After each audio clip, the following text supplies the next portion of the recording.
Come on, Lena, come in. How are you, Khalid? Yeah, I'm so good. fast. I know. What a big girl. How you been anyway? It's been a while. I've been good. How have you been? Yeah, not bad. Everything's all good. Good. What have you two cheeky ones been up to? Oh, yeah. Just go for a walk quickly. Oh, my God. Oh, yeah. So we literally just went over to Starbucks and then we got a cappuccino. No. We went for a nice walk. Yeah, it was good vibes. What a lucky girl. Amazing, to be honest. Would you like any drinks, by the way? Yes, please. Yeah? Coke, lemonades. I'd like a ice? Coke, please. No ice. No ice, yeah? No ice, Cool, yes, perfect. please. What about you? What are you having? Me, I'm just going to go for a nice Coke. Nice Coke, yeah. Okay. Yeah. What else have you been up to today? I've just been chilling, trading as well. Okay. Looking at the foreign exchange market. It's going good so far. And yourself? What have you been up to today? Yeah, same old. Yeah? Thank you so much. Let's go over there and let's take a seat. Thank you. What about your drink, Khalid? Oh, my bad. Are you still trading then? Yeah, no, I'm just looking at the markets, like brief looks. But let's put this away, to be honest. Oh, yeah, there's dog lead. I know, it's been a while, isn't it? Yeah. Lena, come on. You said she's how old now? 4 months. 4 months. Shall I go through my legs, huh?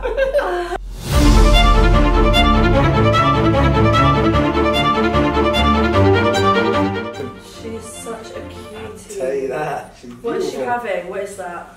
Oh, what doggy treat is chill on that? her bone, man. A good little, nice Little treat.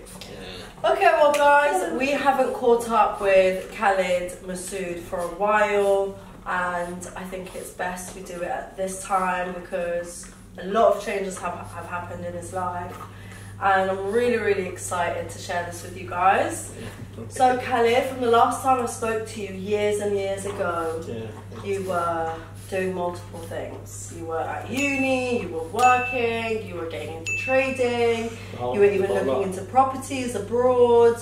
So I don't want to rush into all of it. I want to know bit by bit because it's very impressive how you managed to do bam, bam, bam, bam, bam very consistently and achieve all of those and grasp those goals that you've aspired to grasp onto. So just take me back from uni. Like, how did you go from university to trading to what's next? How did you get into trading whilst you were at uni? Fun fact, while I was actually in university, my main goal was actually to get involved in economics, being an actuarist along that sort of line. Okay. I never actually had that goal of becoming a trader, especially when I was in like the 6th form, going into university stage. As that went on, as I was learning, there was a few opening days that were out. There was no like Instagram. Instagram was already popping at that time. Snapchat as well wasn't even discovered when I first caught that interest in trading. So it was kind of me just going into like opening events. I went to one of them, and while I was doing university, balancing out the two. But of course I went to one and I met this guy. But you were working at the time as well? Yeah, so I had a weekend job in Harvey Nichols. Okay. Yeah, so I was working, so I was actually, fun fact, I was actually the youngest ever to work for Harvey Nichols. I was 16 on the dot. Imagine that. How did you get that? It was like through 1 or 2 people, just doing a lot. Your network is your network. I'll tell you that, literally. Okay. And I've always been in that sort of business, trying to work things out, and yeah, just meeting new people. So. Wow. So you were working at Harvey Nichols. My whole weekends, just weekends. All your weekends, all and then your up. Weekdays would be at uni. And during your weekdays as well, because I'm guessing that's when the markets are open, you're trading during uni, after uni. Okay, so when I started at 16. So trading. I was no. When I was Harvey Nichols. Okay, so when I started trading, I gained an interest in it at 17. Opened my first account at 18. Okay. So that was when that transition into university, balancing out the two, the trading and my education. So of course I did that. And then I just started. But what got you, for somebody that was working in a luxurious department store, surrounding yourself by ultra high net worth individuals, and I'm very sure you networked yourself with them as well. What made you get into just really eating that? I know. Because you've surrounded yourself by ultra high net worth individuals, and again you networked with them. So what made you get into trading? Was there an influence? Because I do remember at that time there were a lot of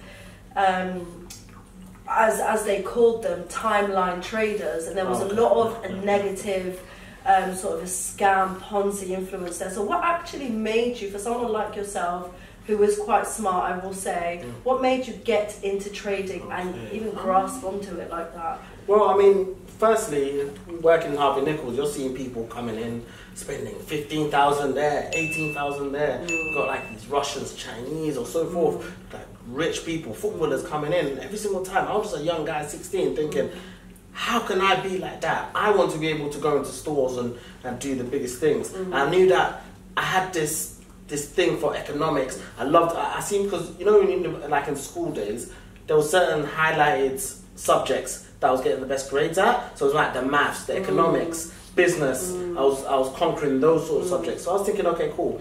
I want to get into that. Actuarist, being an accountant was one of them, but kind of being employed sort of thing. But at the same time, I always had a vision one day to actually get into owning my own business, so forth. So as I was working in Harvey Nichols, leading up, I joined university, but there was an opening day. Okay. Yeah, and then of course I was thinking, okay, cool. If I go to this on I think it was on a Tuesday. I remember this day. It was actually a Tuesday, and the work was all done. I was tired. Had a stock take on the weekend. Went in to the opening day in Aldgate East. Okay. And there was some sort of talk there going on with trading, explaining what trading is. So you went to the open day. Sorry to interrupt you. So you went to the open day at uni during early hours in the day. And then within the same day, there was a trading event. Yes, that was the whole purpose of going there. So of course there was a trading event where they were going to break it all down and so forth. And then while I was speaking there, I networked, which is so important in this day and age. Speaking to one guy, and he was like, yeah, I do trading for a living. I tried to get an insight of people that are actually in the field before actually doing it myself. So speaking to the guy, he'll show me around. He's like, yeah, I do trading. I look at the graphs, I analyze it, and I make money from it. And I was thinking, okay, cool. And then as we went on throughout the whole day, went through the live event, at the end, I went back to the same guy. Sorry to interrupt you again, I really want to understand. You went to an event, was it like a sales event? Was it an event where multiple brokers were there? I've even been to a few events where you just sit down and you just hear one person on stage speaking. So was it that type of event, or did you? No, so it was actually it was a broker floor, and they've got their near the reception area. There was an actual hall, and everyone was conversating, networking, and there was and then there was a person there explaining the whole process of what it's about. There was traders on the floor, like literally the door to the left. It was one company that held that event. Yeah, exactly. Okay, and they were showcasing their services and were they regulated? At the time, I don't think so. Surprisingly enough, they probably would have been like SciSec regulated, but no, they would have been. But of course, that's a European. But they had an office in Aldgate. But well, when I was there, I was literally just speaking to this guy. He held like an interest in actually helping me. So I went back to the live event, networking over there, then came back at the end. But then when I went back now, I was like, look, is there any way I can actually invest? Remember, noting that I had like an online business while I was at school. What was the online business? Oh, it was called kimmedia.tv at 16. Okay, you're actually blowing my mind right now. So from 16, you were working at Harvey Nichols. Yeah.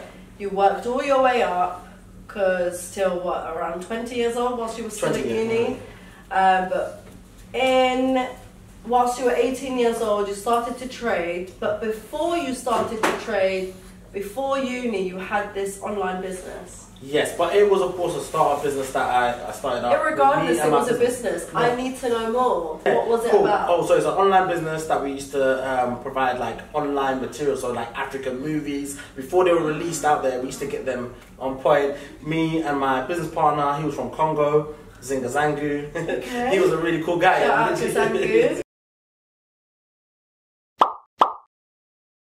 He's a cool guy. Okay. So we were going through that. He was a techie guy, and I was the most business savvy guy. So the guy that was organizing through deals and so forth. Wow. So what were the deals? Sorry, did you? Oh, so we had like so for the AdSense and whatnot, we done a deal with Nissan and Sainsbury's, but it was like a brief deal to actually have the streams running through, so the ads on our streams. Very nice. What was it called? Kinmedia.tv at the time, yeah. But it's closed now, but it was at the time. That's so impressive. Yeah, it's crazy, yeah. Well, like, you had a registered business at 16 years old. Yeah, not so much, okay. Maybe not registered, but it was an existing alive business where you were collaborating with ridiculous names like Nissan. Yeah, and Sainsbury's, yeah. And Sainsbury's, wow, okay. Kin Media, Harvey Nichols, gone on to uni, and you've started to trade. Now you said, now we've just briefly mentioned, because I really want to know this, because I know at the time when you started to trade, like I said, a lot of timeline traders, a lot of intense promotion was portrayed out onto the media to grasp your average person to come on and start trading and stuff, And as someone that knows how to trade and knows the ins and outs of it and what's a scam, what's not a scam, what actually made you think, okay, trading is for me? Well, of course, based on... With all this negative omen around it. But you got to remember, at the time that I started, there wasn't that social media influence where everyone was going around scamming people and creating this whole jargon around the trading. It was more so just bankers and the people that wanted to learn.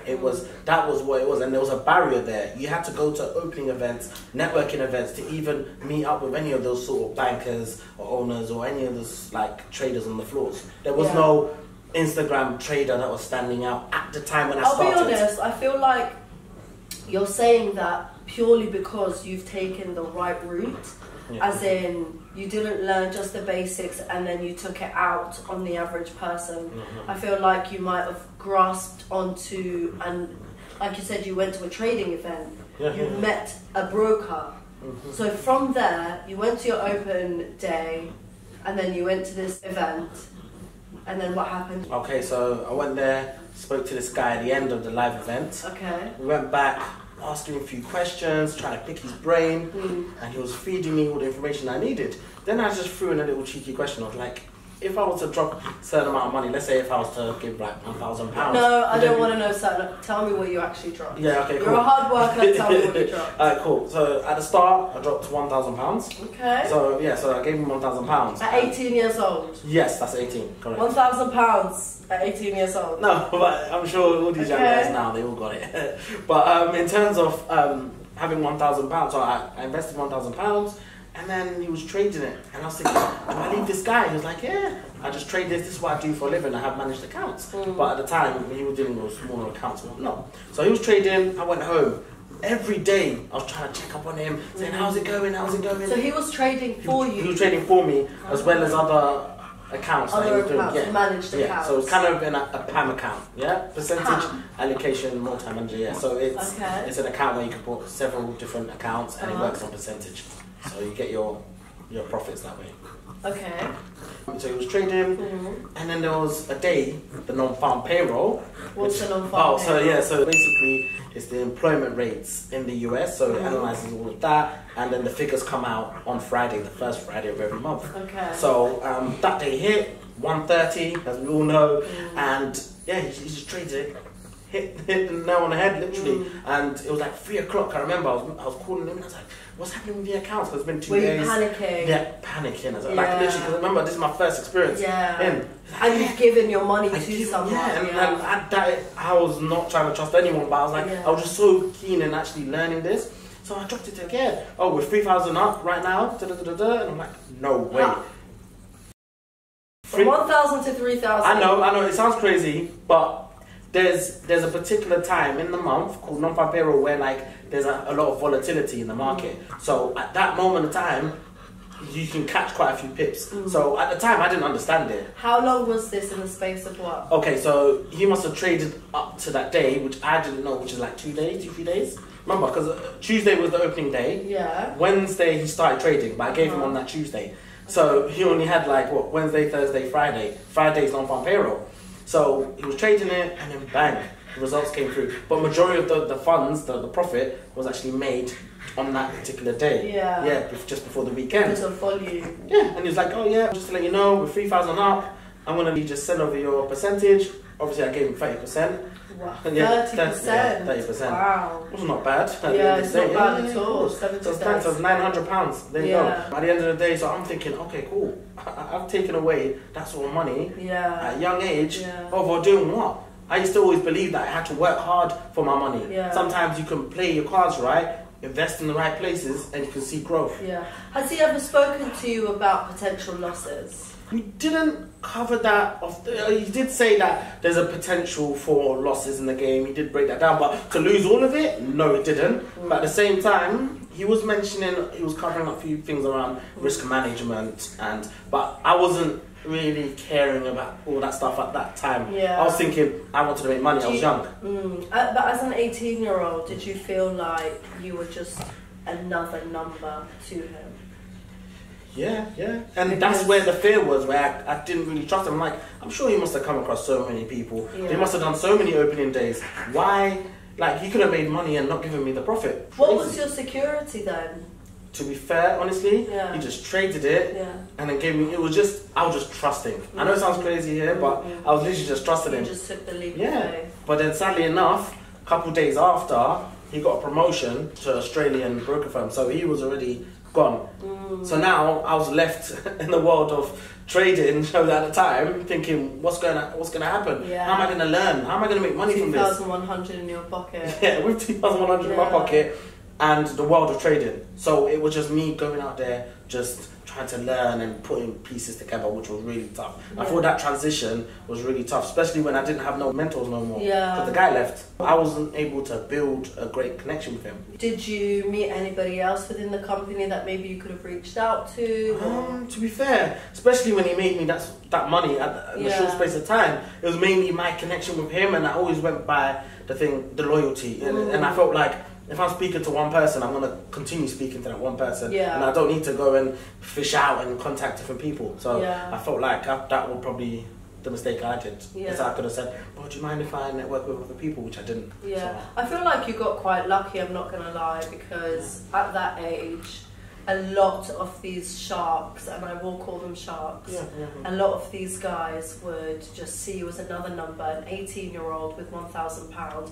£1,000, from what I know, was a certain, maybe a gold account to them, right? Yeah. You have your bronze, your silver, your gold account. And you had a platinum as well. Platinum, exactly. Well, that 10K goes 10K plus. So how can you jump from gold to platinum, from 1,000 to 10,000? So that's why, for me, it's like you got very lucky, because you weren't just a number to him. He actually gave you your returns and made you money. Fine. You're 18 years old, you've made 2,100, 3,000 minus the 900 you paid in. Within that just 1 week, it's like bam, bam, bam, bam, thank you, man, right there and then. Now you've just gone into it and you've just gone into uni. On top of that, you're working at Harvey Nichols. Yeah. Just making £531 a month. £531 a month. I remember that payday. When I saw it, I was over the moon. 500, that's nice. This is what consistently. But that's. But that was part time though. You gotta remember. I'll never forget that. My first payment came in.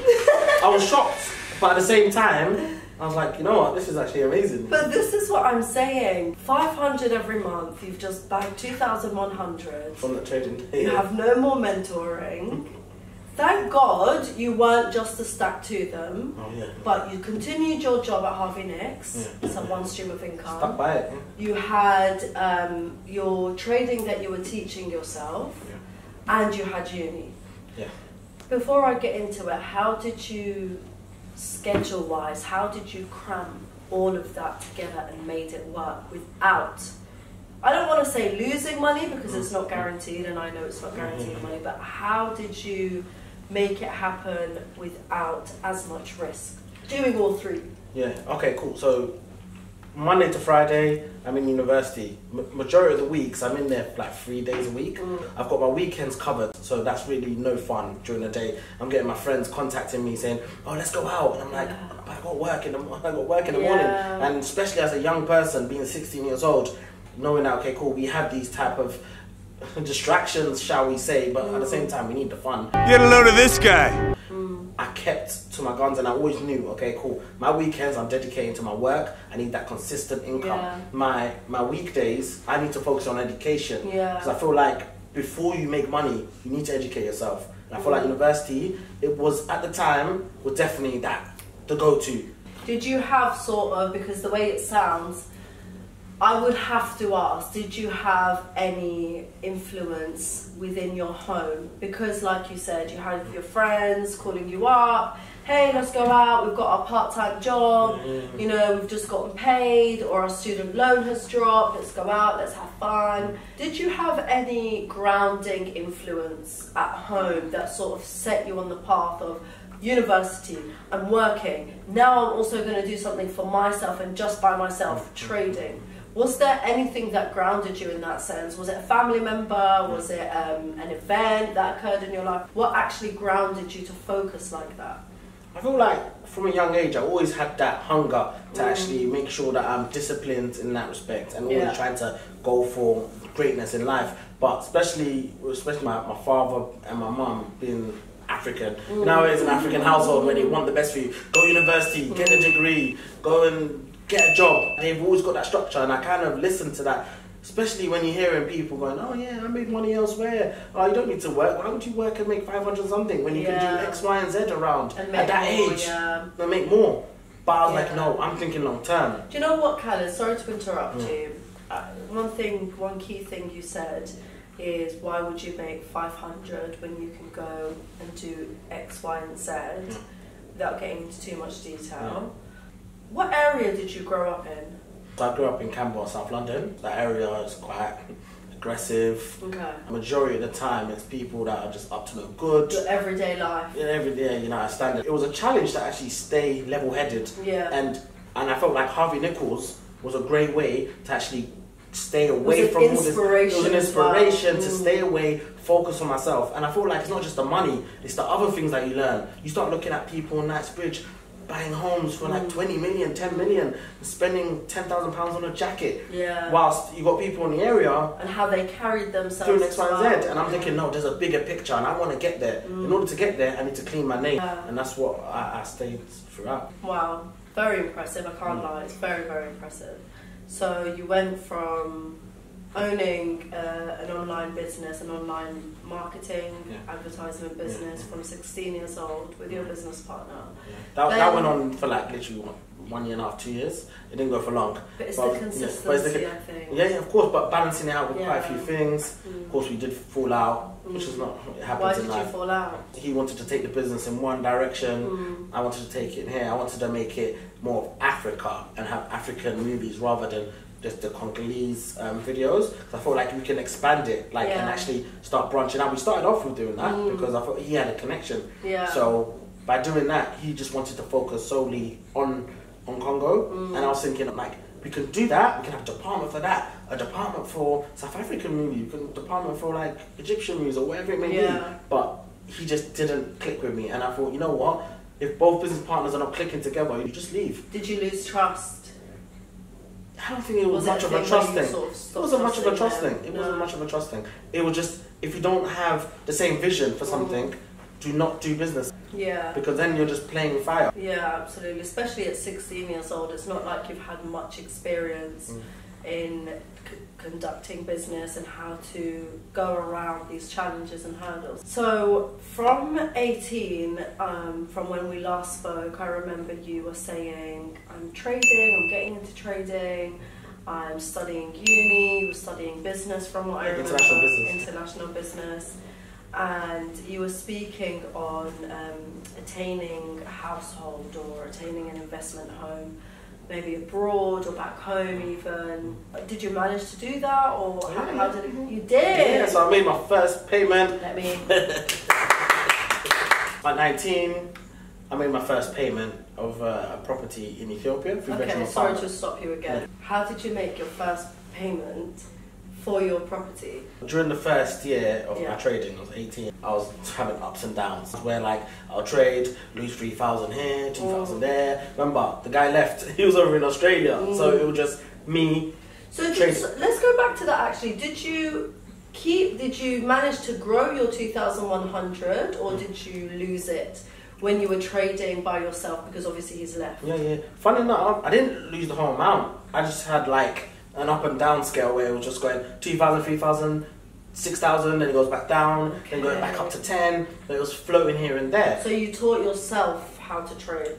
Correct, exactly. Okay. Then I had like reading books, I was checking out a few things. Yeah, I saw. What are you reading over there? Yeah, so emotional intelligence. Okay, so you're learning about the mind and the business acumen. So I feel like reading plays a big part, and 100%. And I'm a visual learner as well. Yeah. So YouTube and all that sort of things do help. But at the time, there wasn't that many content creators putting out videos on trading at the time. So it was mainly like internet research. I was checking on Bloomberg, always hearing the news because I was advised to always tell our viewers what Bloomberg is, because I feel like Bloomberg is an FX Pro, as I mentioned before. FX, the news one, FX. Oh, FX Street. FX okay, Street. So FX Street is where they actually provide the calendar of all the trading analysis. Okay. They let you know when news is coming out. You're always up to date every single day.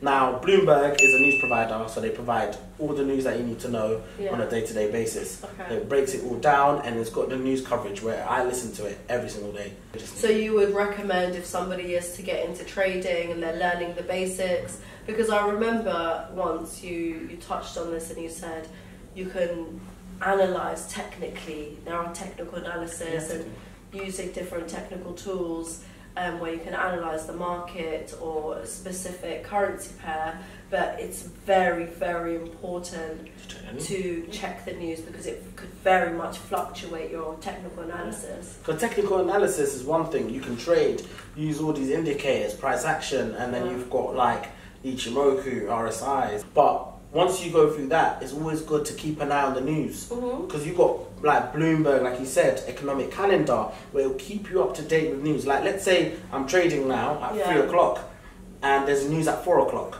I open the trade. 3 p.m. So 3 p.m. Sorry, 3 p.m. There's news at 4 p.m.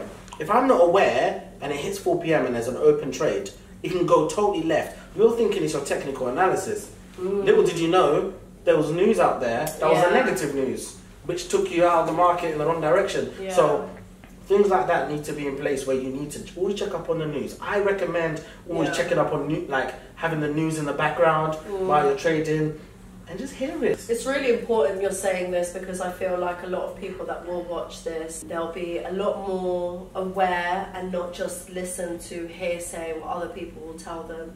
Because it's really easy to just say, you know what, I'll trade this for you. You get on the market, you learn how to trade, but there are different aspects of trading, and it's not actually just clicking the button and analysing a few pips, green and red candlesticks. So it's really important that you actually mention that because I feel like it will help a lot of novices that don't have as much experience within the market. Once I was running through it and I started understanding everything, then that's when I went into the direction of actually being a mentor. But of course, that's later on down the line, like as I grew the knowledge and I became successful. Okay, so I'm piecing all of this together. So still working at Harvey Nichols, started to trade, learned how to trade by yourself, became well, you had your ups and downs, of course, as you would. And became successful in learning the art of trading. Whether you were losing money, whether you were gaining money, irregardless, you know why you were losing, you knew why you were winning. So you grasped the art of trading, you grasped the concept of trading, and then you even started to mentor. So you got yourself confident enough to start mentoring a few students, shall we call them. I started at university. So you did that at university as well? Yeah. So you started to trade at 18 at university. You got yourself comfortable for how long, shall we say, a year? About a year. A year. So you're 19 years old now, 19 to 20, that's when you started to mentor students? No, it was slightly a bit after. That's when I bought the home at 19. Okay, let's go there. Yeah. Let's go there. Cool. So you got yourself comfortable enough to make yourself some funds. And you grasped onto that, and then you invested it where? I bought a home in Ethiopia, a 3-bedroom apartment, correct. Very nice, in the central Addis Ababa. So, and the way I actually went about it, there was a like I said, non-farm payroll that particular day. At that time, I built it up to £10,000. So it was about £10,000 in the account. So over the times, up and downs, learning, networking. Remember, in trading, you got people coming saying, "Oh, look, gold is gonna hit these type of levels," or pound, Who dollar. are these people that were saying? Also, you got brokers. So as time, so I was going to a few events, still going to events, still trying to. Because remember, I lost one guy over in Australia, so I needed to really continue this hunger to actually meet new people and actually grasp. So I found one or two people that were actually trading quite often, and these guys are like middle-aged, well in the city. That was their bread and butter. That's their bread and butter, exactly. So I hope they didn't find me annoying, but I was continuously asking questions, and non-farm payroll was happening, and they were saying, "Look, dollar is expected to boom, being a bullish run, and we've got euro to literally drop." And I had to do the analysis. I found out as soon as the news came out, it went positive. I already had my setup already done. I risked it. Like now, I go by risk management. 1% of my accounts, I'm more precise, and of course that comes with experience. But at the start, I wanted to risk it. Risked it now, and literally, funny enough, in literally 2 hours, there was 27,000 that was made. Wait a damn minute. Like, it was like, boom, like straight. Wait, £27,000. £1,000, £27,000 sterling from non-farm payroll. So I traded. From what number to 27? 10,000. Like I said, I had a 10,000 account. So I risked it. So I had like £10 a pip on each trade. So £10, yeah. So each pip that was going by, 10. Could you just give me a rundown of what each pip is, or like how? Okay, so pip is the smallest denomination, so smallest of where the market can go up or down. Okay. So let's say any one movement is classified as a pip, yeah. It moved up £10. £10. So if it goes up 2 pips, £20, and so forth. Okay. So I had 3 trades going. I had dollar, like I said, dollar buy. I had euro sell, and I had gold sell as well. So I had 3 trades running.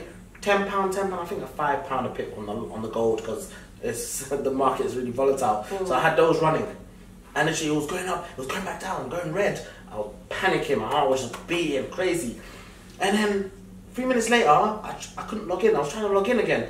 It went back on. Then I saw 13,000, 14,000. It was shooting in front of my eyes. I couldn't believe it. I was even trying to get water. My mouth was dry, but I kept on focusing on it. And then before you know it, I saw 27,000. 27,000 something, 26, 27. It kept on shaking. I kept asking, like, what should I close it? Should I close the trade? I was panicking. Even trying to close it is a whole different situation. I was like, you know what, I'm closing it. I've never saw this money before in a short space of time. Closed it. Before you know it, 37 altogether. 27 in profit, 10,000 that I initially started off with, and I was over the moon. That's 37. Did you come out of the market? Yeah, I mean, I came out at £27,000 profit. Yeah. Of course, like I said, my account logged me out, and I logged back in. Before you know it, what do you mean it logged you out? So of course, connection, innit? You know, in the house, you need to have A1 Wi-Fi, like, because non-farm payroll is so hectic, like it's.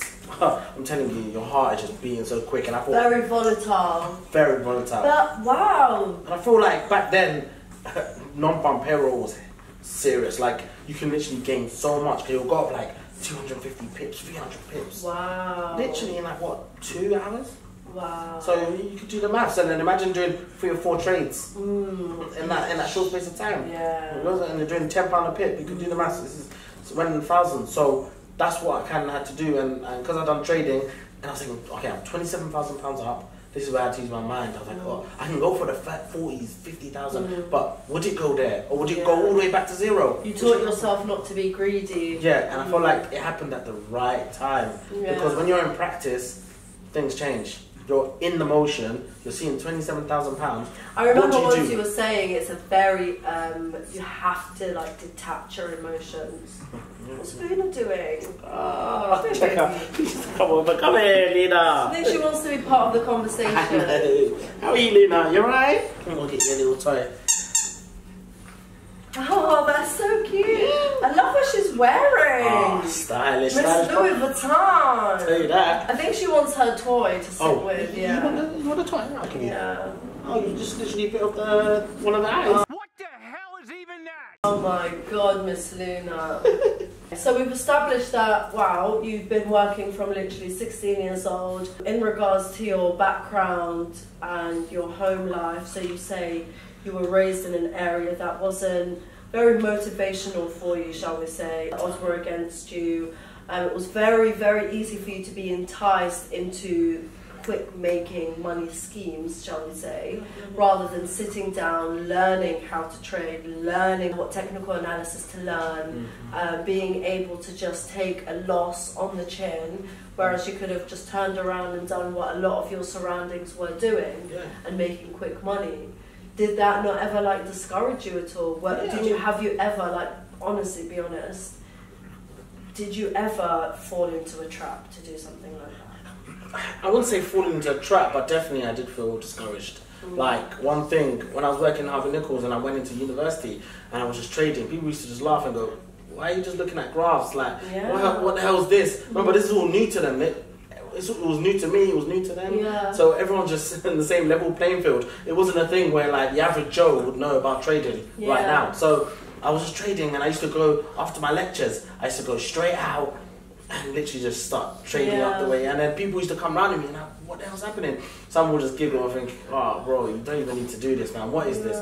But I always stuck by my guns and I'm like, no, this is it. And I know where I want to take this. And I felt like as long as I had that and my dreams were bigger than my fears, I knew that I was heading somewhere. So during the time it was, you were at uni, you were studying, you got yourself comfortable with trading, you made that X amount, 27,000 give or take, of that, and then you invested that into the 3-bedroom apartment. As well as other funds made from Harvey Nichols. I was saving a lot because my weekends were literally gone. I had to work for it. Sometimes I had stock takes where I had to be until like midnight, so I always was working. If it wasn't that, I was in the market selling products. I was always on the go, so I didn't really have time to actually enjoy and have fun, like going out clubbing or going out to just raves. Being a boy, really. When I was a young kid, so I felt like that did play a part in actually saving money. So and remember, KinMedia.tv, 2 years after, I literally kind of closed the business. So I made some sort of money at the time, which kind of contributed. So I kind of built up a nice little fund to actually make the investment. So from a young age, you were having multiple streams of income. As it was. Well done. Even though it's not the greatest at that time, it still added to something. And you were so young. You were so young. So I remember a time where you grew up with a friend or two of yours, and they also got into the same trading industry as you, but maybe they weren't as honest about it. What was the difference between you and them? Okay, first of all, our relationship was always about, like, we grew up, we went to the same primary school. We like, our parents knew each other. It's all one neighborhood. Like I said, we all came from the same place. So that was something that a lot of people didn't know at the start. And people were thinking, oh, we were just friends through the industry. But really, truly, we grew up knowing each other. So before any sort of money was made or exchanged in our lives, we knew each other. So as we went down the line, he went his separate way. He started becoming successful. He started buying Lamborghinis, the Bentleys, and so forth. And so did other traders. And at the time, they were kind of showboating a life. How was he successful? Okay, so he was making money through clients. When a client deposits, he'll get his income coming in. So he gets commission. Okay, did the client make any money? Well, depending on each client, but from what I heard, it sounded like not many did. Because you guys grew up together and it was seen that you guys grew up together, like you said, you went to primary school, you did X, Y, and Z and everything together, and you were known to be friends. Did that dent your credibility in your own industry because you were associated with them? I felt like for all the traders that were in the industry, I felt like I did dent it. Especially with those that were showboating a lifestyle to literally lure people in, and then from there literally closing the clients. They may have made money from trading, but at the same time they were making commissions and making 500, 1,000 per client. So of course, so it wasn't a very honest business on their side. I mean, now this is the question: does he have to? Well, it seems like it wasn't an honest. From their side, definitely. It was a thing where they were showboating their life, saying that you can make money quick, and that's one thing I try to steer away from. I always tell people, look, when you're getting involved in trading, there is a risk element. I'm not telling you you're going to get rich overnight. And when I teach each student, they always know what they're about to get into. And I do tell them the negatives and the positives. I make it clear. And I feel like when you don't do that, then they get misled. That's where the problem lies. And they were just going for... They were going for people that would be very easy into believing, wow, I can start with my £50, I can start with my £100, but to them it was just a figure. Yeah. It was just a statistic, it was just a number. They're trying to get as many people onto the team and expand that way. But at the same time, a lot of people want to see things like that. They want to see the guys with the expensive cars, the supercars, the Range Rovers, the Lamborghinis, or whatever it may be, Ferraris. But the way I came on a vibe where I wanted to show the educational side, but a lot of people didn't really hear that. They wanted to go with the rich guy, but what's rich? Liabilities. It shows that they were off, or they have money to spare, but that's where the problem was. And of course they learned that way, and of course clients... it's quite sad because it seems like they were preying on the ones that were maybe standing on, I don't want to say their last 100 or 200 pounds, but the ones that could not afford to lose that 200 pounds, because you're showcasing, you know what, it's not guaranteed in very, very tiny print, but this is how much I've made, this is how I've made it, and I continue to make it, so why would I just lose it all of a sudden? You know what I mean? So it does seem like it was very, it was preying on the ones that I don't think should have been preyed on. Yeah, but for those that were doing it, they probably didn't see it like that. They were thinking, I need to get as many people as I can, I'm making money from it, they're all going to make money from it, they just follow me. But that's not the case, because people learn in different ways. Not everyone learns visually. Some have to learn through text, reading, some have to learn it through YouTube videos and so forth. So I feel like if everyone's jumping into it and everyone's making money, then it just didn't make sense to me. So I always told people, look, you've got to learn it the proper way and go through from scratch. Because I'm getting people jumping onto signal providers, trading. Signal providers, there are loads of them. Yeah, so many, literally. Okay, look, nevertheless, it sounds like you've had your ups and downs in the industry, and of course you're bound to have your ups and downs. You know, you've touched base on slightly being almost stabbed in the back, betrayed, scammed and lied to by people you thought you wouldn't have and people that you've grown up with. So aside from those hurdles now, you've succeeded in your uni, so well done to you. You've made your money in trading, you've believed in yourself, and you've even managed to purchase a home out back in Ethiopia. Did you, with building your, you know, you built a certain amount of money and you've been able to purchase a home, your 3-bedroom apartment back in Ethiopia, did you have any support from family to help you purchase that? Yeah, I mean, in terms of like getting advice and knowing about the current market in Ethiopia, what to do, what not to do, how to avoid those any scammers. Financial help? No, in terms of financial, I had to build it all, and that was the first time where I actually learned how to save. Okay. So, and I felt like straight after making that £27,000 profit and making change around it, I was able to just go straight into it, and I felt like that was my saving mechanism. I bought a home. And I feel like I wasn't the best at saving. But one thing I did know is if you store your money into investments, you're able to hold. And that's how you do it. Instead of sitting on cash there. If you look at it in cash or you look at it in the bank, go berserk. And even to this very day, every time I have it, majority of my money is not even in the bank. Yeah. They're all in investments. Good. I tie it up. I don't believe in holding money dry in the bank or in cash. Yeah. Why do you say that? Because I always believe money needs to work for it. It needs to exercise. So let's say you have money. Let's say you make money today. If you leave it in the bank, remember inflation. You can hold, if you hold cash there for like 2-3 years, that same cash won't be the same value 2-3 years later down the line. But if you put it into an investment and it makes 20% in a year or two, then now you're moving forward. And I feel like people need to understand, don't leave all your money in the bank. But some people are not. Some people are risk averse. Some people don't like to make the investments. Yeah. But I feel like people need to actually learn it, and I feel like that's not taught in school. So. Yeah. Okay. All right. Well, I think we've touched on a lot. Like, we've spoken a lot about how you've started. So just to recap, you had an online business, an online marketing and advertising business, where you even partnered with Nissan, Sainsbury's, etc. That, of course, I'm sure you've learned a lot of valuable ethical lessons of being a business owner. From that, you went on to university to study international business. You taught yourself how to trade. You got lucky by somebody who didn't just see you as a statistic and actually made you money. And from that money, you grew it, you lost it, you grew it, you lost it. So you purchased your home. You're still at uni after the purchase of your home, and are you still working in Harvey Nichols at this point? Or? Okay, so as soon as I bought the home, yeah, I waited around 7 months before I left Harvey Nichols.